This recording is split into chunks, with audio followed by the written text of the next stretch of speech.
तो मेरे प्यारे बच्चों, आज हम गवर्नमेंट ऑफ इंडिया एक्ट 1935 पढ़ने जा रहा है। तो इसके आगे हमने देखा था गवर्नमेंट ऑफ इंडिया एक्ट 1919, ठीक है।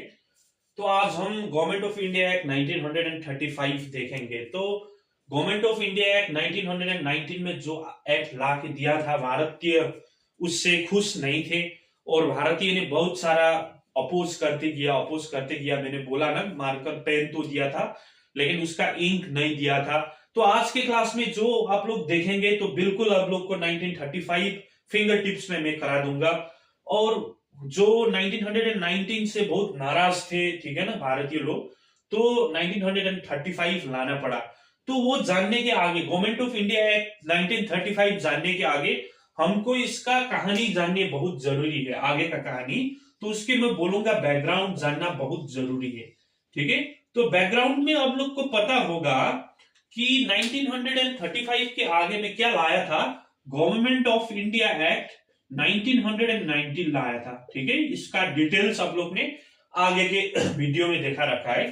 तो 1919 के बाद में क्या बोला था कि 10 इयर्स बाद, ठीक है, इसका 10 ईयर के बाद में, 10 इयर्स के बाद में क्या आएगा, एक कमीशन आएगा, ठीक है, जिसका नाम था साइमन कमीशन, ठीक है, साइमन कमीशन। तो ये साइमन कमीशन क्या करेगा कि जो गवर्नमेंट ऑफ इंडिया एक्ट 1919 था उसका प्रभाव कैसा था भारतीय पर, ठीक है, उसको क्या करेगा, स्टडी करेगा और उसमें क्या मॉडिफिकेशन करना है, ठीक है ना, वो स्टडी करेगा साइमन कमीशन बोल के 10 ईयर बाद में बोला था। लेकिन 10 ईयर बाद में नहीं, ये आया कब, 1927 में, ठीक है ना, 2 साल आगे ही आ गया, 2 साल आगे ही आ गया। 1927 में बोला था 10 ईयर में, लेकिन 1927 में आया था। और इसका काम था कि वो गवर्नमेंट ऑफ इंडिया एक्ट का प्रभाव कैसा रहा भारतीय पर और इसने कैसा प्रभाव देखा दिया, ठीक है। तो साइमन कमीशन का वो था। और इसमें कौन था, 7 यूरोपियंस था, ठीक है, ब्रिटिशर्स ही था, 7 ब्रिटिशर्स ही था, ठीक है ना। तो 7 ब्रिटिशर्स इसमें था। और क्या बोल रखा था कि साइमन कमीशन में, ठीक है ना, प्रभाव देखेगा ये 7 यूरोपियंस लोग। तो भारतीय इससे बिल्कुल ही खुश नहीं थे, इंडियंस वेर नॉट हैप्पी, ठीक है, इंडियंस इससे क्या नहीं थे, नॉट हैप्पी, ठीक है ना, इससे खुश नहीं थे। क्यों इंडियन इससे खुश नहीं थे, क्योंकि जो गवर्नमेंट ऑफ इंडिया एक्ट 1919 पास किया था किसके लिए, इंडियंस के लिए, ठीक है, भारतीय को लिए ये एक्ट पास किया था। लेकिन इसका असर पड़ने के लिए कौन आ रहा है, यूरोपियन आ रहा है, जिसका चेयरमैन था सर जॉन साइमन, ठीक है, इसका चेयरमैन रहा है सर जॉन साइमन। तो इसका प्रभाव पड़ने के लिए ब्रिटिशर्स आया है।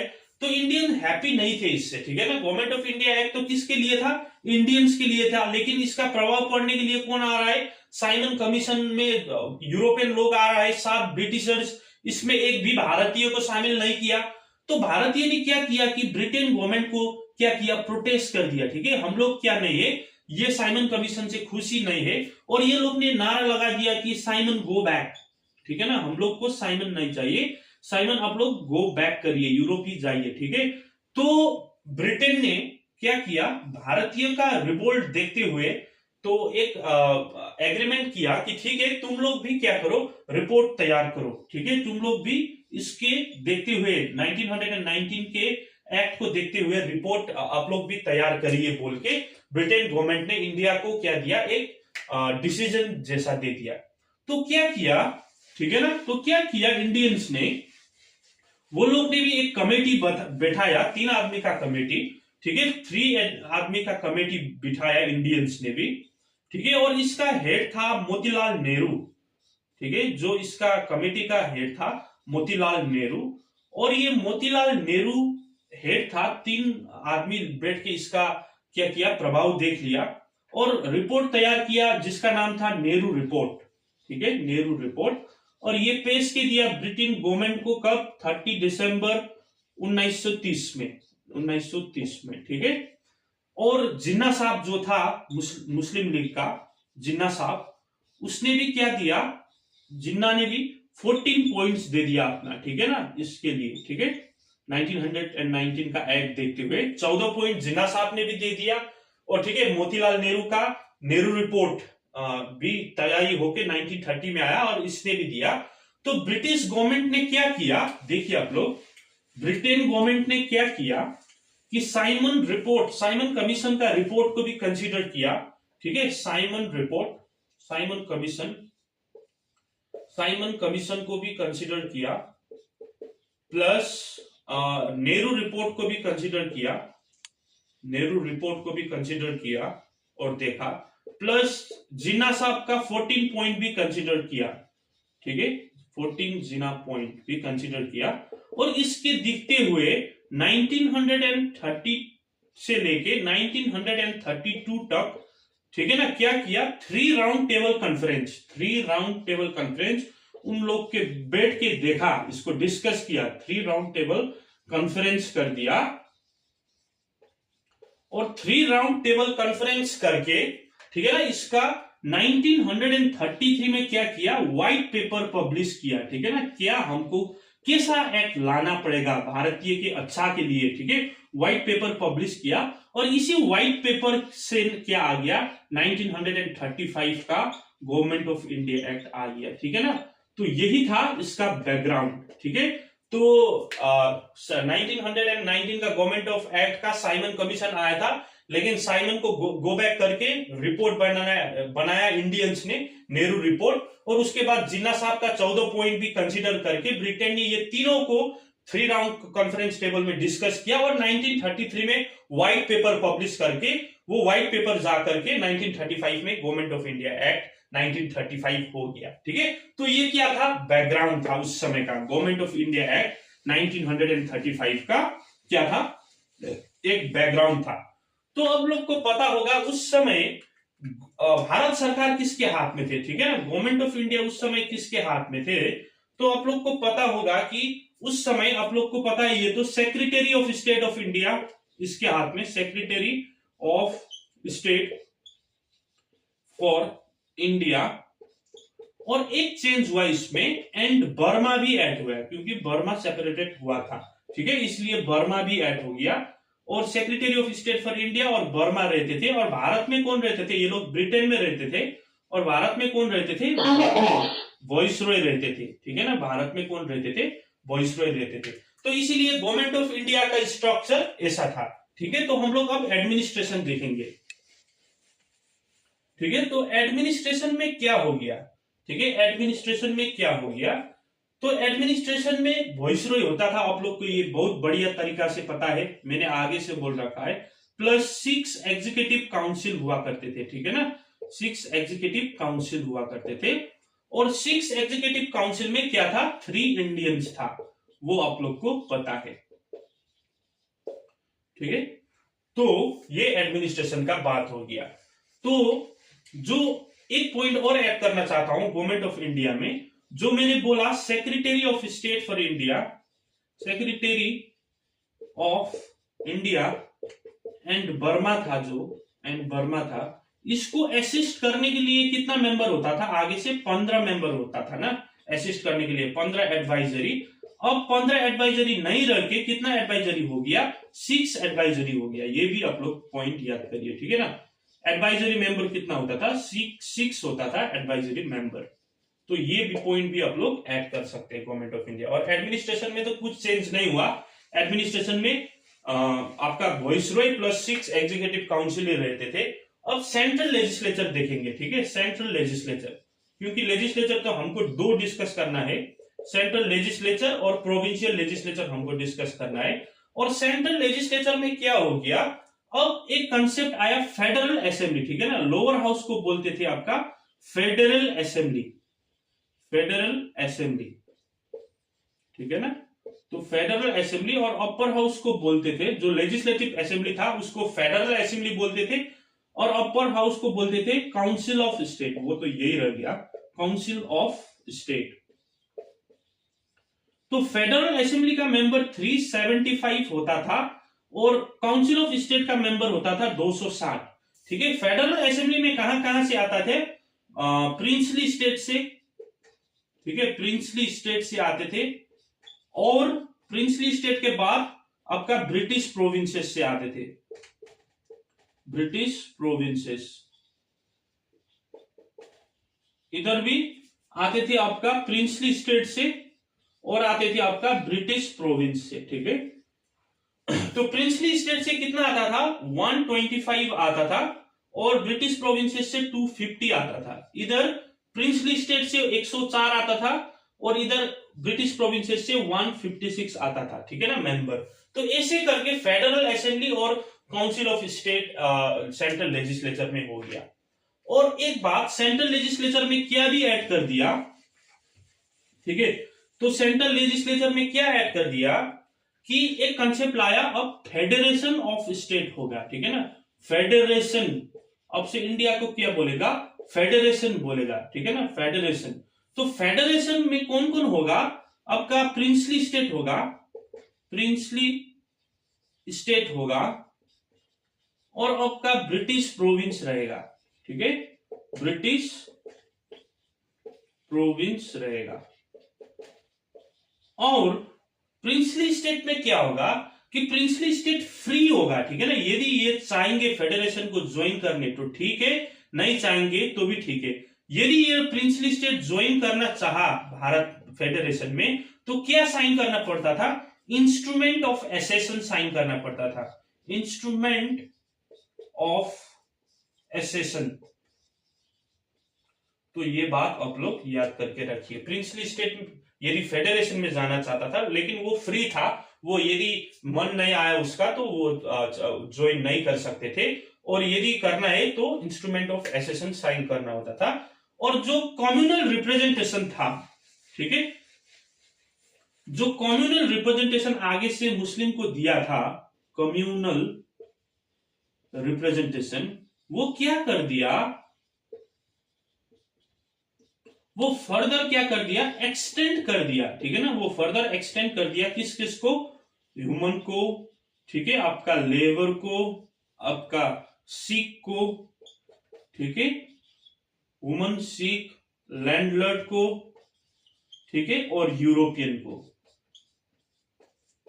तो कम्युनल रिप्रेजेंटेशन मुस्लिम को तो एक्सटेंड कर ही दिया, तो कम्युनल रिप्रेजेंटेशन भी एक्सटेंड कर दिया, ठीक है ना, गवर्नमेंट ऑफ सेंट्रल लेजिस्लेचर में और फेडरल असेंबली, और वो तो आप लोग को पता ही चल गया। तो सेंट्रल लेजिस्लेचर में सब्जेक्ट भी इंट्रोड्यूस कर दिया, ठीक है, कम्युनल रिप्रेजेंटेशन एक्सटेंड तो कर दिया और सेंट्रल लेजिस्लेचर में सब्जेक्ट भी इंट्रोड्यूस कर दिया। और वो सब्जेक्ट क्या क्या बना दिया, सेंट्रल सब्जेक्ट, ठीक है, सेंट्रल सब्जेक्ट, और बना दिया आपका प्रोविंशियल सब्जेक्ट,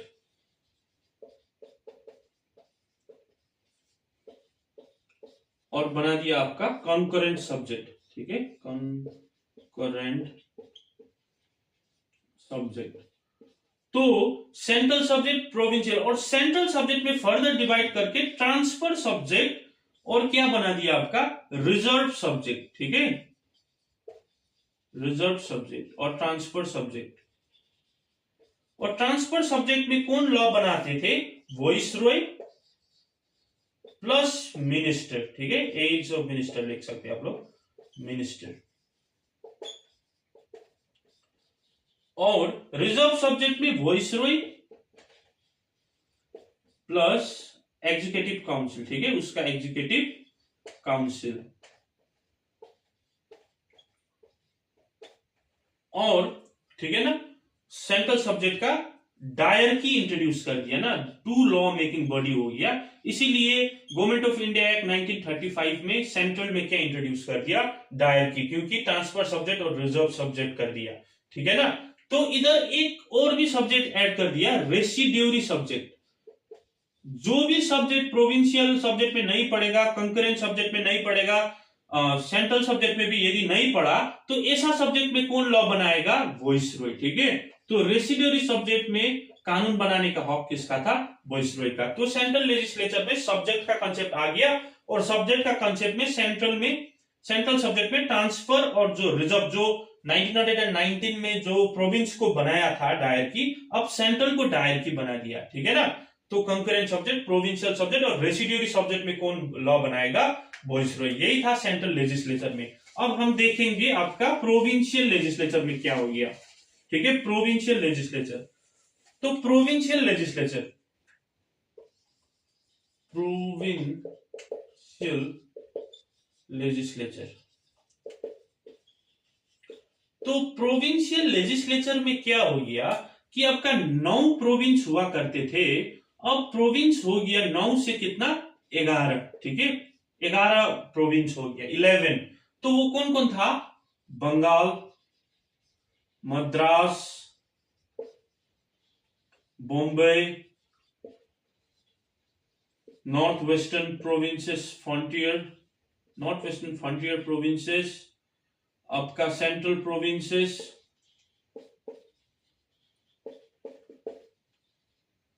आपका आसाम, आपका पंजाब, आपका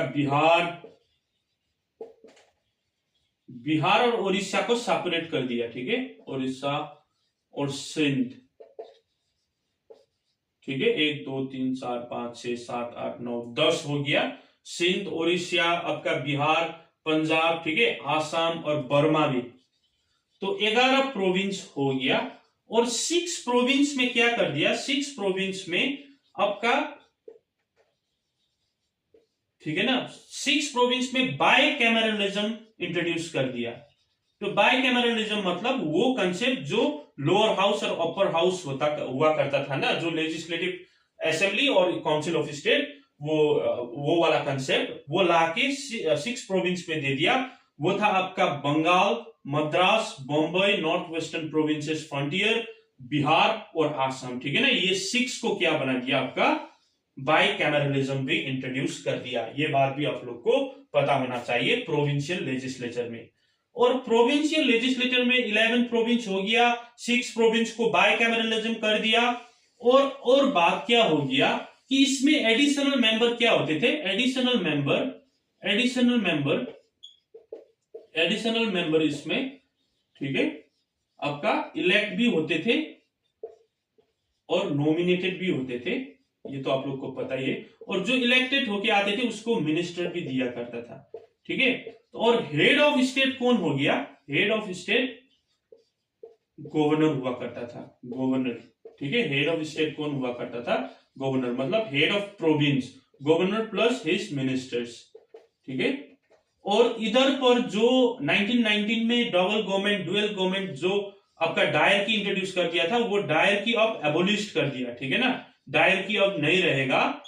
और इधर क्या कर दिया? ऑटोनोमस बना दिया, ठीक है, ऑटोनोमस बना दिया किसको? प्रोविंस को। तो यही था प्रोविंशियल लेजिस्लेचर का। और गवर्नमेंट ऑफ इंडिया एक्ट का फर्दर पॉइंट आप लोग को क्या मैं बताना चाहता हूं कि 1935 का गवर्नमेंट ऑफ इंडिया एक्ट का फर्दर पॉइंट क्या था? इसने फेडरल कोर्ट इंट्रोड्यूस कर दिया, फेडरल कोर्ट इस्टेब्लिश कर दिया। ये बाद में जाकर सुप्रीम कोर्ट हो गया। इसने फेडरल सर्विस भी इंट्रोड्यूस कर दिया, फेडरल सर्विस भी इंट्रोड्यूस कर दिया। इसने joint public service commission 2 state के लिए ये भी इंट्रोड्यूस कर दिया। इसने प्रोविंशियल सब्जेक्ट सर्विस, ठीक है, प्रोविंशियल सर्विस, ठीक है ना, प्रोविंशियल सर्विस भी इसने इंट्रोड्यूस कर दिया। फेडरल कोर्ट, फेडरल सर्विस, ठीक है ना। ये गवर्नमेंट ऑफ इंडिया एक्ट 1935 का मामला था। और गवर्नमेंट ऑफ इंडिया 1935 में भी इंडियंस को पता चला कि हम लोग को असली पावर तो लेकिन नहीं मिला, ठीक है ना। जो मिला था वो गवर्नमेंट ऑफ इंडिया एक्ट में धीरे धीरे करके पावर तो दे दिया, लेकिन जो असली चौकी था, जो असली वो था, वो तो ब्रिटिशर्स नहीं छोड़ना चाह रहा था। तो समझिए आप लोग कि कैसा स्थिति रहा होगा। तो इसीलिए इसने क्या दिया? 1935 में एक रास्ता दे दिया, ठीक है ना, एक रास्ता दे दिया आजादी की ओर। और ज्यादा शक्तिशाली होकर फाइनली 1947 तक लड़ाई करता जा रहा और 1947 में फाइनली क्या मिला?